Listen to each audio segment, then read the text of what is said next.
The Heart of It. Roy West kicking in towards the centre. A distinctly Tasmanian conversation. I can feel what it will be like when Tassie plays his first game, and I just... Lynch gathers, he's got loose men everywhere, but he decides to have a pump shot, and it's an absolute ripper! 200 goals for Peter Hudson. What a fantastic effort. How did he do that? Bear kick finishes off in style. Up towards half forward, Stewart flying over the top. Oh, pulled in a beautiful mark. Well done from Scott. After Ulverstone has got the first goal. Has it done? Nichols has had the big ruck with it. Oh! Close.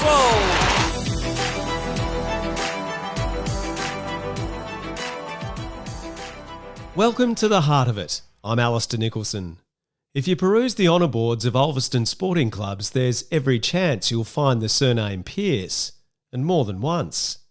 If you look at the honour board of the Fremantle Football Club, you'll find the name there too.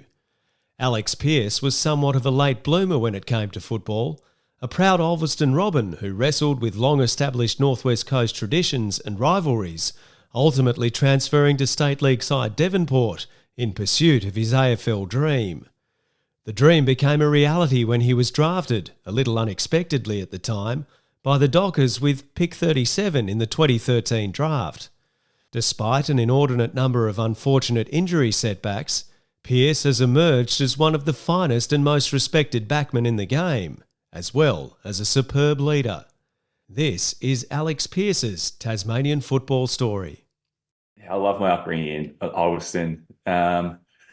So I used to think it was a pretty big town and a fair bit going on growing up, but yeah, moving away to Perth and seeing the rest of the world, I sort of realised how smaller town it was growing up, where you know most people and going to school and playing sort of junior footy, you know most people like around the North West Coast. And I had a great upbringing. Like sport was a huge part of my life growing up. Yeah, pretty much every weekend that I could remember playing sport, and often with my sort of family. Dad was always in some ways coaching or umpiring, doing something like that. My mum coached soccer and helped out. My sister was a horse rider, so mum and her would go and do their things, and Dad and I would go and stick to footy and cricket for most of the year. But such fond memories of growing up in North West Coast of Tassie. So did you grow up on property? I was reading your mum Karen and your sister Georgie were both equestrian riders. Did you have a farm? Did you have horses, all those kind of things? So we did. We lived in town, and my sister registered some land, and we had started off with a little pony. And it was actually when I left Perth, they moved to some land, and now they've got some acreage sort of just outside on the way to Penguin. And I think my sister's got about 6 horses now. Mum claims to have one of them, and they both ride all the time. And I actually jumped on the back of one over Christmas and just had a little trot around. My sister led me around, and that was probably enough for me. But hopefully I'd like to one day be able to go riding with my sister. But whilst I'm still a contracted AFL athlete, I don't think it's wise. Yeah, a few of those things have gone wrong, haven't they? Thinking of Isaac Heaney and others who've had sort of, trips to do various things, jet skis and things gone awry that have probably not gone down all that well. Glad to hear you're inching closer to Penguin, mate. That's really good news to me. The Pearce family name in Ulverstone it's everywhere. Like if you look at the honour board at the Ulverstone Cricket Club or the Ulverstone Football Club, going back to your grandfather was Wayne Pearce, is that right? Yeah. So growing up, I spent, from when I could walk, I was at the cricket club. My dad was playing cricket there, and I used to spend my weekends at the cricket club every summer. And Pearce is on the honour board, as you said. My uncle played. I actually got to play cricket with my dad for the last 2 years of before I left Tassie, actually. I was probably 15 and 16 there. We played in the second grade together, won a premiership. And same with the footy club. My dad retired a bit early, but my uncle played as well. And grandfather and great uncles. Apparently back in the day, they used to. It wasn't uncommon to have 4, 5, 6 Pearces running around in the team. I think my grandfather was one of 10 boys. It's it's funny to look back on now, but I'm I'm not sure whether it's still why I felt such a deep connection to like Ulverstone as a place, but certainly growing up, even though I didn't know a lot of these people, I'd get told stories about Don Pearce, the cricketer who represented Tassie, and I'd hear stories about my grandfather Wayne playing at full forward for Ulverstone, won a league goal kicking, I think, back in the day. All of these things, I don't know, add to sort of my sense of belonging to Ulverstone, and why always coming back to visit, and love following the Robins even to this day, and was disappointed to see them go out in the finals just last weekend. But yeah, it is pretty special to have such strong family ties to the town. Yeah, it's brilliant. And interesting to hear you do exactly the same thing as many Tasmanians who have left and gone to the mainland. You still follow your local team. So I still follow Penguin. You still follow Ulverstone, and that is that's ingrained in all of us in a lot of ways. So you've touched a little bit on why you think that is, and you've lived away for quite some time. But does the Tasmanian within you, it's still really strong? You're still, a lot of people, some will move to Tasmania and become Tasmanian, but I don't think anyone that moves away from Tasmania ever feels that they're not Tasmanian. Is that you? Yeah, no, that's absolutely right. I'm Tasmanian. I have to say that I'm West Australian now. I'm a bit of both now, but like I'll always be Tasmanian, and nothing will ever change that. And it is funny, it gets commented on, like people, because I'm always the first to, like I wear my Jack Jumpers jersey into the club when we beat Perth, and like I'm always anything to do with Tassie. I'm just such a big supporter, and I cop shit from the players and the coaches, but I'm not sure. It's not uncommon for Tasmanians to do that type of thing. Like we sort of grow up, we're sort of the underdog, and it's the little state that maybe cops a little bit of shit here and there, but we sort of stick together, and we're proud of what our state represents. I think it's probably only when I left. Like I grew up and I loved Tassie and whatnot, but it's only like I've left and I've travelled the world in the off season. I've spent 11 years now in WA, but it's only sort of when you leave that you realise just how beautiful the place is. And as I said, growing up was you just grow up and you just exist. And then when you move away, you think back and you reflect and you go, well, geez, I probably had everything I ever needed. And it was a good upbringing with not too much, but just enough to make that you've got everything you need. And that's, I think, growing up in a place where you know so many people, that makes those friendships and connections stronger. Like my mates still grew up with in school, and the people that helped out around the footy clubs and cricket clubs, like it's still great to go back and see them, and that you've just got this really strong connection. Yeah, it's awesome. I'm sure they're massively invested in what you've done and what you've achieved as well. When you reflect back, what are the things that strike you most about that upbringing, and the things that you love most about that Tassie childhood that you had that you didn't necessarily appreciate at the time? Yeah, I think so. I went to Ulverstone Primary School, Ulverstone High School. I just remember we'd finish school and we'd just walk to footy training whenever it was on, or we'd walk down to the basketball stadium, or like whatever was sort of going on. We just spent so much time together, our group of mates, and on the way to training, we'd duck into the takeaway shop and get a heap of chips and some dim sims or something, just for real athlete food. Walk down and spend a few hours at training, and then that sort of continued. And at one stage I was working for an electrician company as a TA, and I was sort of 17, 18. So when I was in the school holidays, I'd be doing that. And then I'd just be walking. I'd walk down to training, my work gear, and roll up to Ulverstone Footy Club, and either Mariners, when I made that in the under-18s, they were training there. So I just think the fact that, from like high school, we just didn't have to leave. I didn't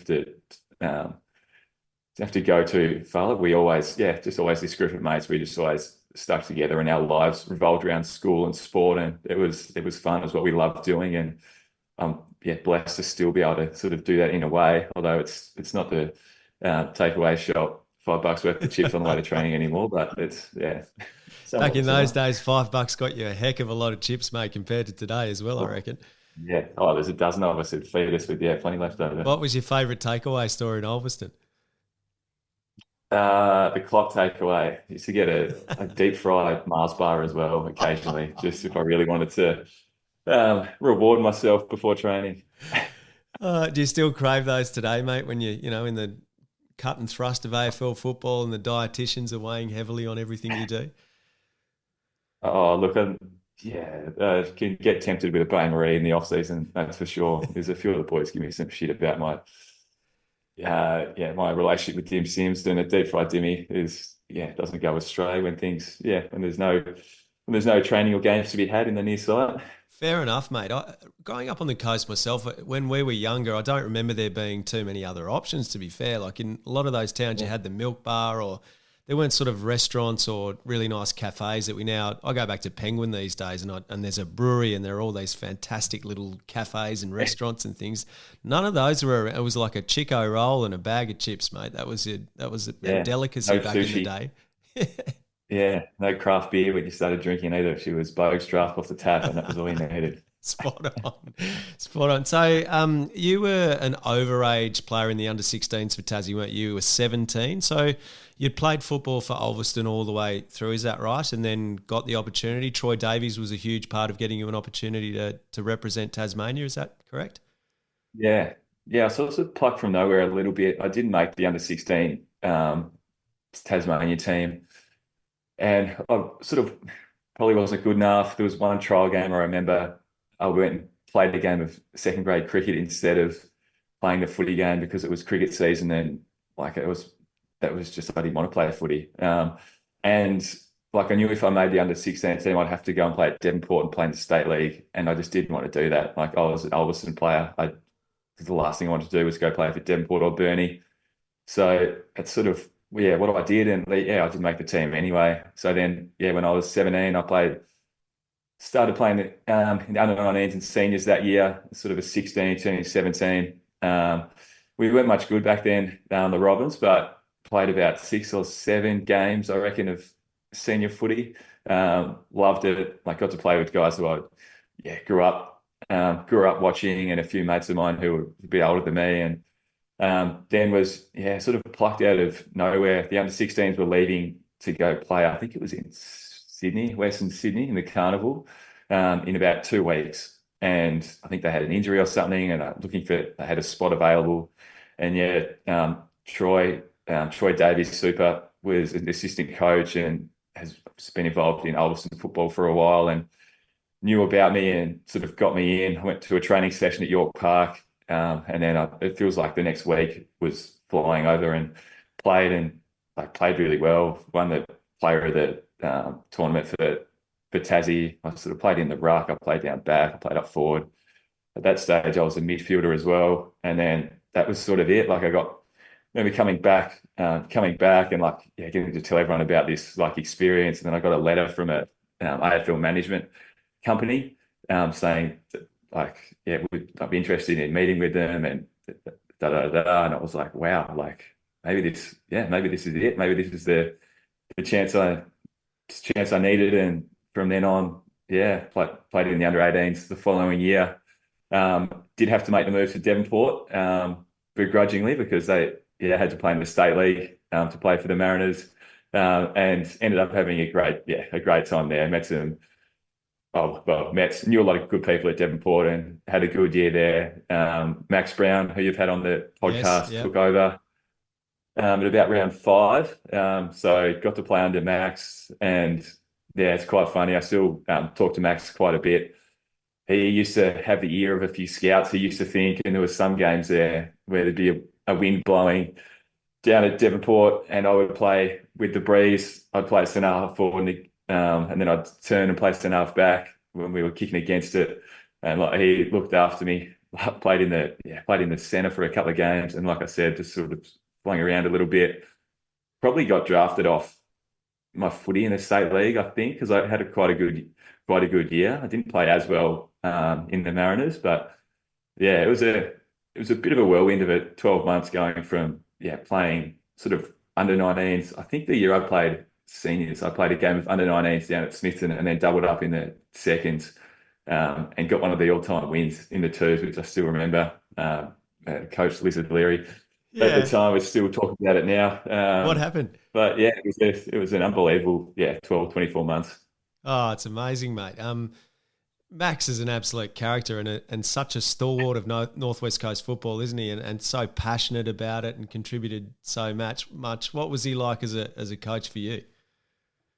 He was great. So he coached my dad when he was playing back in the early mid '90s, and I'd known Max. So he worked at the Ulverstone High School a bit, and him and Dad didn't really like Max much because he dropped him for a grand final back in the day. So I always had this thing where I didn't like the Fox. And I remember he used to goal umpire a few games. And I remember I swear I kicked this goal to win us the game, and he called it a point. I don't know if I brought that up with him before, but and then all of a sudden he's coaching me at Devonport, and we built this, and we have this great relationship now. And he's been able to watch footy, and now him and Dad are tight. They watch the games together and involved at Ulverstone. But he's a bit old school. Like, he had some great pre-game, halftime talks. Like, he's a great motivator.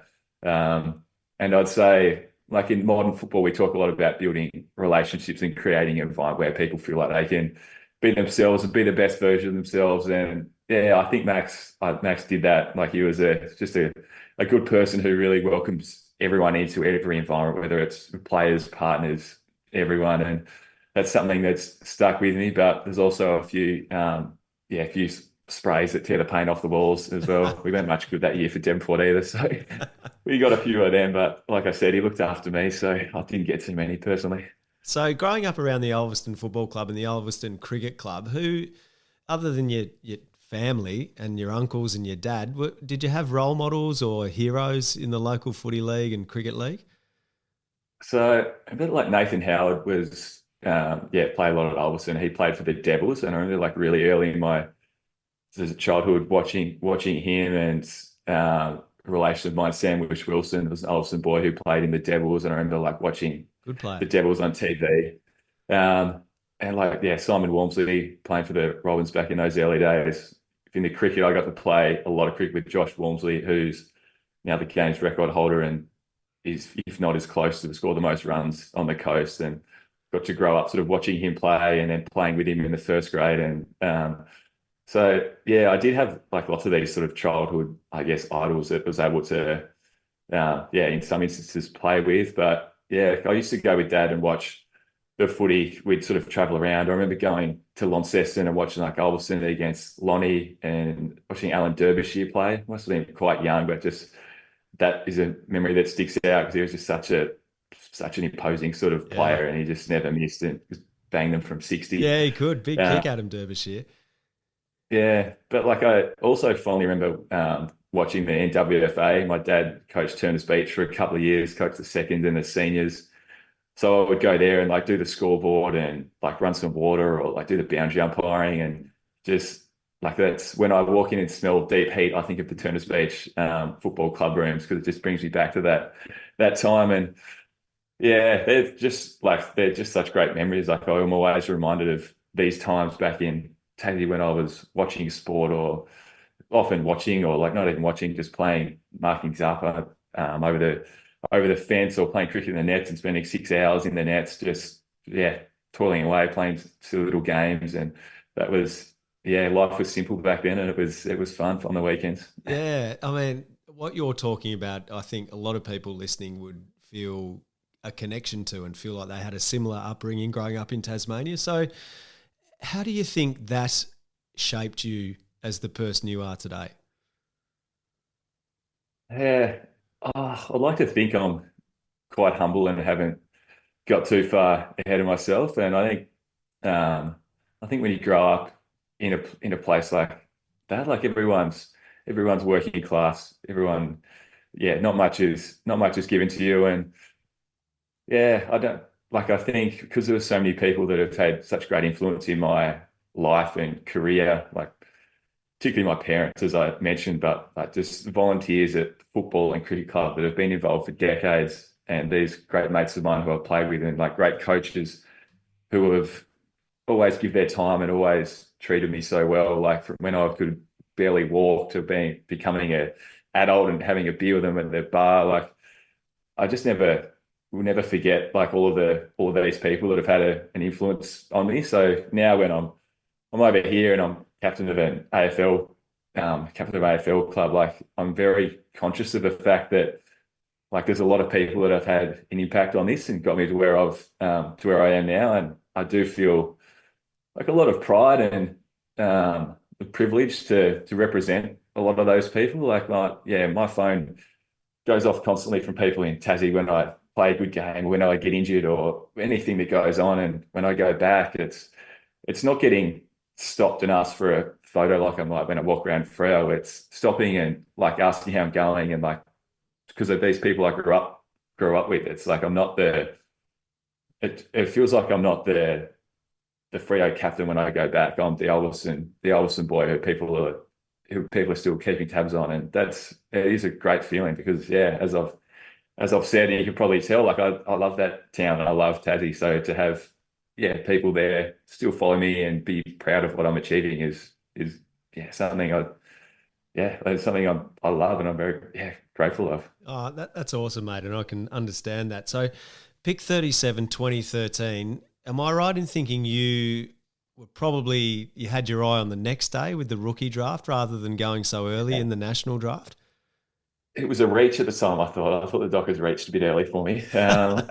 It worked, there was mate. a couple of clubs. There was a couple of clubs, Freo included, that had some picks in the draft that like we were they had our interest. But it was the rookie draft where I thought I was more of a chance. I'm not sure whether I'm pretty sure that's how it was. Like I remember, over now I talked to my dad about it, and we said it was a bit of a shock to go that early. I'm not sure. Also, a thing about draft. Like a good mate of mine, Brady Gray, got drafted at pick 58 to Freo as well. And we grew up playing cricket and footy, mostly against each other. He was down the road at Burnie, but like it's just again, it's a special night, and I can still fondly remember that night when it got called out, and I had a close family sort of watching it, and my dad just running and just like jumping at me and just showing a level of emotion that I probably hadn't seen from him. And then within about 5 minutes, there's cars rocking up, and there's my mates jumping out of cars that are still moving, and I've got slabs on their shoulders, and like we just have this all time night. And then the next day, everyone's a little dusty, and I get a phone call from Matthew Pavlich, and I'm thinking that, is this actually him, or is someone taking the piss out of me? Again, just another whirlwind of the 48 hours, and then all of a sudden, on the plane over to Fremantle, to a place that me or my family have never been before. Amazing. So Brady Gray, that's Guy Chalky Gray's son, is that right? Chalky Gray's son, yeah. So both of you are Indigenous boys. Is that the case? Yeah. So we played together in the Impaja Cup, the National Indigenous Cricket Championships earlier that year, I reckon, in 2013.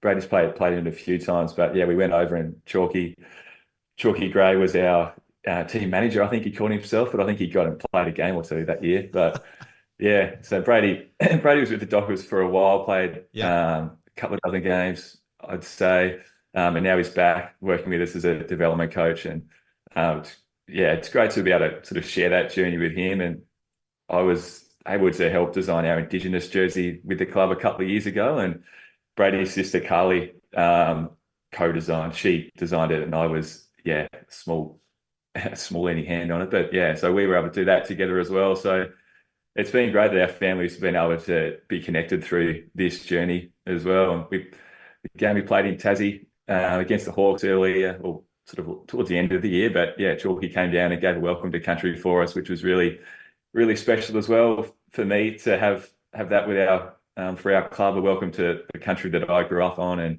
that my ancestors have grew up on for hundreds, thousands of years. It's again another sort of special touch.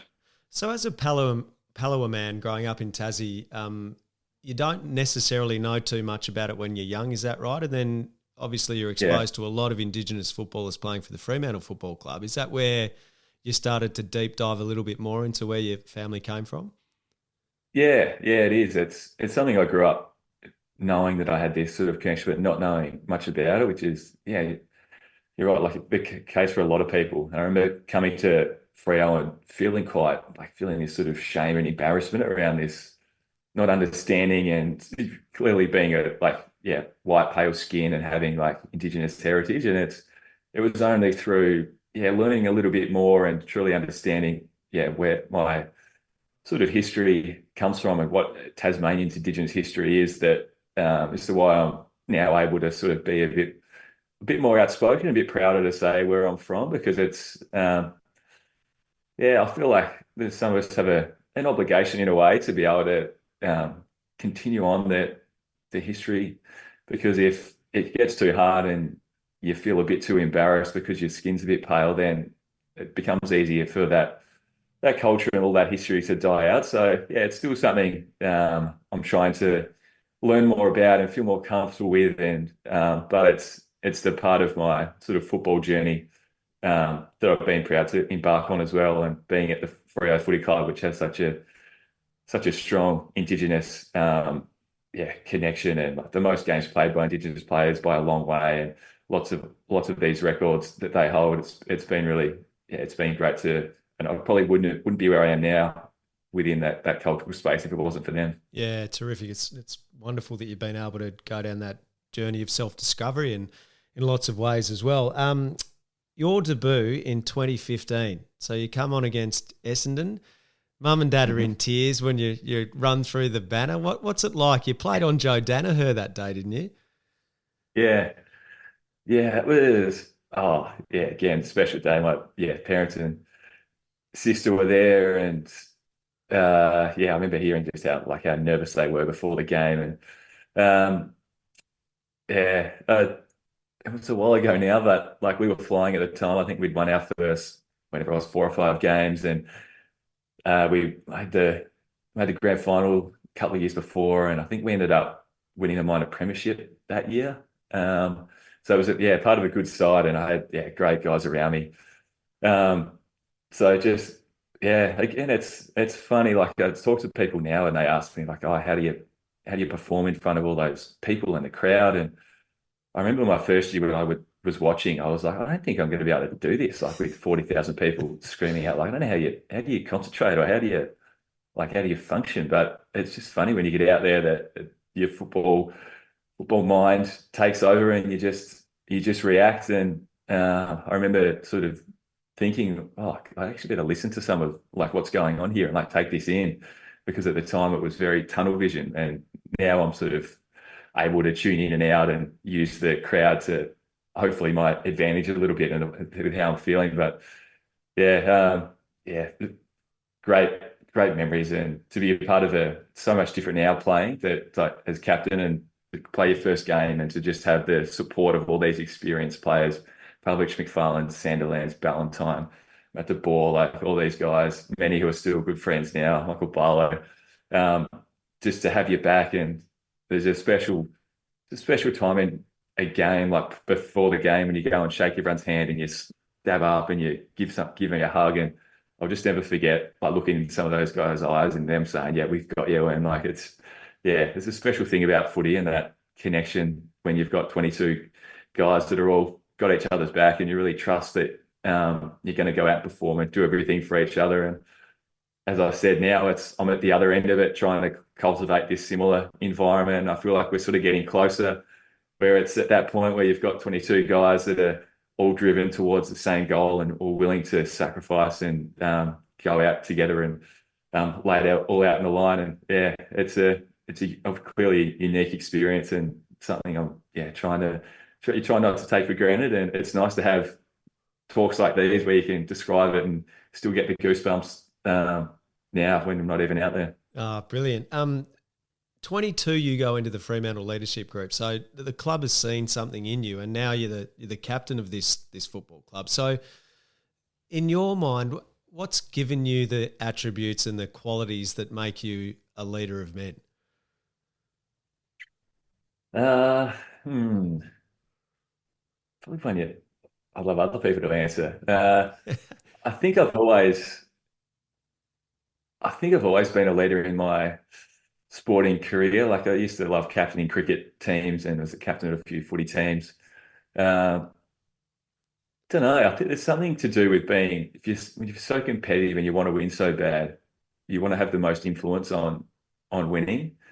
And I think that was part of it. Like when I was a kid, I talked to some teachers now when I was younger, and like even in PE and things like that, I was quite serious when it came down to sport, and when we were playing, it was like, all right, that's enough. Like mucking around here. I want to win. I don't care that this is the Olympics. We're playing 3-on-3 basketball, and it's grade 8, and I'm gonna win. And I feel that it comes back to a bit of that yeah, growing up, like we wanted to win so bad that it's like, oh, how do we do that? All right, I'll help you, and we'll do this, and we need to do something different. And then now it's, I guess that's what builds some of the skills that you develop as you sort of grow and get older. And now it's a similar thing. Like I want this club to be really successful. I want us to win a premiership, and I want my teammates to be the best versions of themselves they can be, the best players they can be great people. So like, okay, let's help us do that. How do I best do it? And yeah, I'm lucky that I've got some probably naturally developed some skills that allow me to be able to communicate. And but I think we're all leaders in some certain aspect, and yeah, I think it probably stems from that like why not like put everything out there and like lay all your chips on the table and try and get the most out of everything, and without being controlling or trying to micromanage, I guess. But yeah, when I think about myself as a kid, I think that's probably resonates. Yeah. And you've been through an awful lot as well, so I'd imagine you can sort of relate to players, and you've been through periods where you had to show immense resilience with the injuries you sustained, and missing 670 odd days of football with broken legs, and even this year with your broken arm. How many bones have you broken, Alex? Do you keep count? At a quick check, I've broken my leg 3 times. Now my arm twice, my thumb, nose. Hayden Ballantyne got me a training once, got my nose. Maybe a little rib, but yeah, there's a few, and that's it's definitely shaped me. I think some of those injuries. I'd really like to say that it hasn't. Yeah, I'm not defined by like my injuries, and because I feel like I don't like the narrative of being the injured guy and getting felt sorry for, but like it's certainly shaped the person and potential footballer that I've become, having to sit out and watch for so long and really work out how much I want it or not. Because when you're out for a couple of years at a time, you get some thoughts around, how badly do you want to be in this industry, and when you learn how much it takes to get back from an injury, how many hours you have to put in to be able to front up and go again. There's a couple of times where I've potentially wavered, but not for long, because it's, again, like I'm aware of the sort of cards I've got and the opportunity that I've got, and thinking about the Freo Dockers becoming a premiership side and being a part of that, like it's worth some sacrifice and some pain. And now I feel like it's hardened me in a way, but it's also given me a great deal of empathy for players of what they go through. So yeah, I think with any experience, you try and take the best parts of it, like learn from it. You've always got a choice how you respond. So I think that's it. So try and take the good out of it, because there's been plenty bad, and that's fine. But there's also plenty good and plenty of opportunity that comes from a bit of adversity and a bit of tough. And speaking of opportunity, sometimes you find things that you didn't necessarily know about, like bone broth, for example, and slow cookers. Talk me through that. Yeah. Sometimes you spend 6 months brewing bone broth in a slow cooker, trying to heal your bones and carry it with you to a hub in the Gold Coast and stink out the corridors and become unpopular with your teammates. But sometimes that's what in your mind, that's what you have to do. Oh, amazing. Mate, I haven't got too much more time to chat to you, which is unfortunate, because it's so many avenues we can go down. But I know you're really passionate about the Tasmania Football Club. You've spoken many times about what life might have been like for you and others. Tassie had a team back in the day, and I think you're a member. I think you might even have a Foundation Tasmanian jumper, don't you? What What does this mean That's to right. you, knowing your team, your Tassie team's coming in, as much as you're the captain of the Fremantle Football Club and obviously have to balance your passions? Yeah. Oh, yeah. The only thing I have to be like when people ask me like, oh, so you're going to play, you're going to captain this team, and like they're clearly things that I can't like talk about and that I'm not Of course. thinking about because I'm captain of a team and I'm talking about how I've spoken about how the opportunity that we've got. But when it comes to Tasmania having an AFL team and thinking of the boys and girls around the state that get to grow up following their team, it's just, yeah, it's incredible. And I love, as I said before, everything to do with Tassie sport. I'm a Foundation Jack Jumpers member. I love the Hobart Hurricanes. Like it's, as you said, when you're Tasmanian, you love supporting Tasmanian teams and people. And I think the opportunity that it'll create, for boys and girls growing up will be immense. And I think it'll help take our state forward. I think if we didn't do it now, we'd be missing out on this opportunity and be left behind. Like, yeah, I love all these other teams as well, but I'm also a bit nervous that if we left it too long and basketball, Jack Jumpers keep on winning, we lose some athletes to basketball, and if soccer gets to the team, then we lose some athletes there. And like it's, as we know, sport's not what it used to be, and everyone doesn't play sport anymore. Sometimes people want to go and ride their bikes and do other things. There's more to do in life when you grow up in Tassie now. You've got options. So I think having the Tassie Devils representing the people of Tasmania and again showcasing our state, like I think, yeah, the stadium's been controversial and it will probably remain controversial for a while, but I think having a team and a stadium that draws people from around the country to explore our islands. Hopefully not too many. We don't want it too crowded, but as long as we give them short visas and they can piss off afterwards. Unless they're members, unless they're interstate members of the club. Yeah, interstate members, that's fine. Yeah. Mate, just quickly wrapping up, some quick fire first thought answers. If you had one Tasmanian to have a shot at goal after the siren to win a game of football, who would it be? Jack Rewalt. Okay, Jack. Favourite ground in Tasmania? Oh, the Ulverstone Recreation Ground. Most hated ground in Tasmania? West Park, hands down. Windy, bastard of a place. Do you want a modern song for the team or an old-fashioned song, a traditional footy song? No, I want it traditional. I've actually had talks with Luca Brasi, a good Tassie band, about this, and like I know Tyler's got his mind thinking about some potential melodies and some tunes. So I want it to sound modern, but we can be a bit creative. Yeah, I like it. And you are writing an itinerary for friends, people from overseas, Fremantle teammates. They're going to Tassie. Where must they go? I'll clearly say Ulverstone, and I have to play golf at the Allison, but you probably heard me talk enough about Ulverstone. Normally I say you can't go wrong. You fly into Hobart and you drive up the East Coast, stop at a few wineries, some oysters at Bicheno or somewhere, and you just make it up. Those towns are beautiful along the coast there. Love how connected you are to it all still. As much as you're the Fremantle captain at the moment, I'm penciling you in for 2028, mate. You'll be 32. We'll see. No comment. We will see. Very diplomatically played, mate. Thanks for your time. Great to have a chat. Yeah, thanks a lot, Alistair. It's been fun. Alex Pearce, the classic case of you can take the boy out of Tassie, but you can't take the Tassie out of the boy. You'd struggle to find someone more passionate about where they came from. An Ulvie boy through and through. The Fremantle Dockers are in great hands with him as their captain. Alex's story is one of many you can listen to on The Heart of It. For more episodes with other inspiring Tasmanians, subscribe to the podcast or visit the Tasmania Football Club website, tasmaniafc.com. I'm Alistair Nicholson. Thanks for listening.